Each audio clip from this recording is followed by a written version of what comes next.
Sabi ni Cayetano na ngayong nasa ikatlong taon na ang Pangulo sa kanyang panunungkulan ay dapat maangas siya sa kanyang salita. Ipinunto ng senador na kung palalakasin ng Pangulo ang kanyang political will ay mas maraming mabibigat na proyekto ang matatapos ng kanyang administrasyon. Yung mga mabibigat na talagang gusto mong ilarga, now is the time, and say it in words na talagang mabait kasi magsalita ang ating Pangulo Diba? So, ang problema sa gobyerno, alibawa, when you say it, sana walang delay or I'm expecting no delays, iba yung kasi na parang pag pinuktok mo talaga Nilinaw ni Cayetano, nakikita niya ang intensyon ng Pangulo, ngunit iba pa rin talaga anya kung may matibay na political will dahil sa nagsisilbi ito bilang malinaw na direksyon sa kanyang mga kautusan. So the time really for the political will SONA is now and maybe next year. Kasi remember, presidents think of their legacy So pag nasabi niya sa SONA yan, babalik-balikan niya yan. Samantala, binanggit naman ni Senador Bong Revilla ang mga problema ng bansa na para sa kanya ay dapat banggitin ng Pangulo sa SONA kung ano ang kanyang mga plano at solusyon. Kabilang sa sinabi ni Revilla ay ang pagsipa sa presyo ng mga bilihin o inflation. Batay kasi sa isang survey ng Pulse Asia sa buwan ng Hulyo ng kasalukuyang taon ay ang pagkontrol pa rin sa inflation ang ipinag-aalala ng mga Pilipino. Di rin anya dapat kaligtaan ng issue ng food security. Ani Revilla, mahalagang malaman ng taong bayan kung ano pa ang gagawin at ipagpapatuloy para masiguro na may sapat na pagkain sa hapag ng bawat Pilipino. Para sa Diyos at sa Pilipinas kung mahal. Hindi. Alam mo, Peter Cayetano, alam mo kung bakit siya malamya magsalita, walang political will, dahil nga, ang katotohanan, may bagahi kasi siya. Yan ang katotohanan.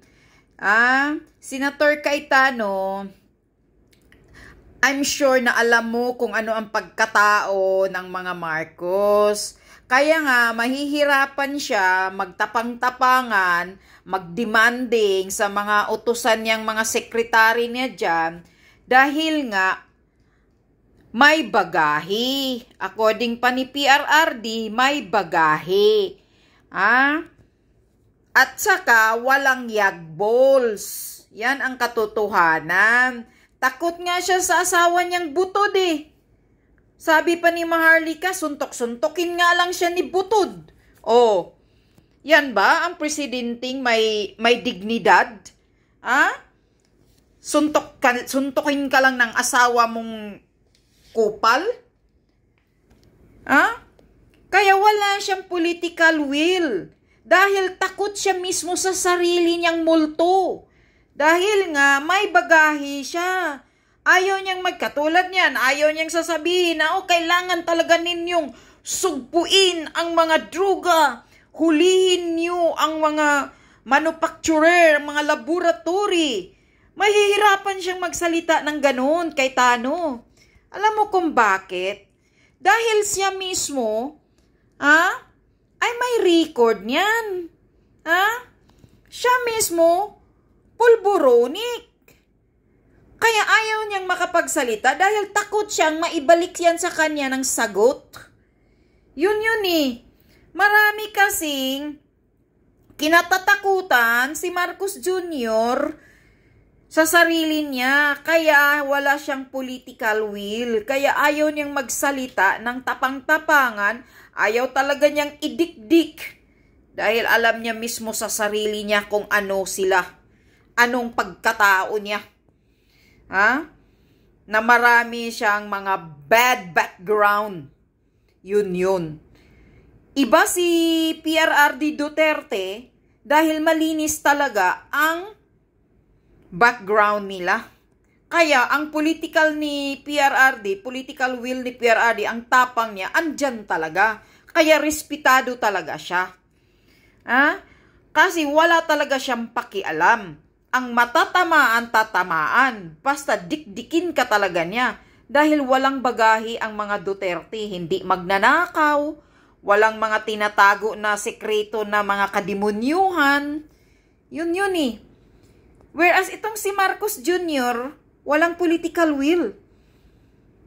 Sabihin mo na para nga siyang bakla Tulad niyang mga ginagawa ni Tambaloslos. Ayaw niyang sipain si Romualdez sa mga ginagawa ni Romualdez na number 1. Yan nakakasira sa pangalan niya. Yung ginagawa ni Romualdez na parang umaasta na siya na ang presidente. Hindi siya makapuna. Yung mga appointed ni Lisa Marcos, according kay Attorney Vic, na si Lisa Marcos ang naglagay ng mga appointed na mga secretary dyan, katulad sa Bureau of Customs, sa PCSO, na ang mga record puro mga magnanakaw. May mga issue. Bakit hindi niya tinatanggal yan? Bakit pumapayag siya dyan sa asawa niya? Yun lang. Nagpapakita na wala talaga siyang political will. Wala talaga siyang pakialam. Yun. Hindi na basta malambot, mahina siyang magsalita. Hindi yun, Cayetano. Kundi maraming bit-bit yan na bagahe sa sarili niya. Alam niya ang pagkatao niyang mabaho siyang tai. Mabahong tai ang pamilyang Marcos. Smell shit ang pamilyang Marcos. That's why he don't have a political will. He cannot show it to his all secretary. Because he himself, he knows anong klaseng presidente siya. Kaya, pinapabayaan niya. Wala siyang pakialam. Basta lang mismo sinasabi niya, ganito, gagawin niyo, pag-aralan, ganito. Hanggang dyan lang. Wala na siyang follow-up. Wala na siyang demand talaga na ididikdik niya yung gusto niyang may gagawin siya. Kasi wala sa sarili niya Wala sa utak niya yan na talagang gagawin niya ang gusto niyang. Iibin nga yung pinagsasabi niya Lutang na lutang nga pag nakikita mong nagsasalita siya Baka siguro yung sinasabi niya ngayon, bukas nakakalimutan niya na. Ano bang aasahan niyo sa SUNA? Ano bang sasabihin niya sa SUNA? Ikaw, Bong Revilla, isa kang sipsip. Ano bang aasahan mo sa SUNA na sasabihin niya? Puro kasinungalingan? Puro pangbubudol? Yun ba yun? Paulit-ulit? Pag-aralan? 2 taon ka na. Si Bangag dyan, anong pag-aralan? Pag-aralan ng alin? Wala na. Ang mga Pilipino, ang mga ordinaryong Pilipino, hindi na umaasa sa kanya ngayon. Ang gusto na ngayon ng mga Pilipino, ordinaryong Pilipino, bumaba siya. Bong Revilla, sabihan mo si Marcos Jr. na bumaba siya, mag-resign siya. Yan ang sigaw ngayon ng taong bayan. Hindi na kung ano-ano pang panggagago, kasinungalingan, pangbubudol, nasa sabihin niya sa taong bayan ngayon sa SUNA niya. Wala nang naniniwala sa mga salita ni Marcos Jr. So we want him to resign. Get down, get out. Yun ang gusto namin. Because we don't trust him anymore. We don't believe him anymore. He's a big liar. Budol. Manluluko sa taong bayan. Mangbubula. Yun. Isang mangbubula lang. Puro pambubula lang yung sasabihin niya sa SUNA niya. Maniniwala pa ba kayo dyan? At anyway, beside that, yung nilalamon nyo sa SUNA ngayon na 20 million, mga kapal ang mukha ninyo. May mga sahod naman kayo. Sana kayo mismo mag-contribute sa mga sweldo ninyo na galing sa mga taxpayer. Yan sana ang lalamunin ninyo. Hindi kayo kukuha ng budget na galing sa pira ng mga taxpayer na 20 million para lang sa isang araw. Hindi nga isang araw. Para lang lalamunin ninyo on the time. Sa isang lamunan ninyo, 20 million na sobrang kapal ng mukha ninyo.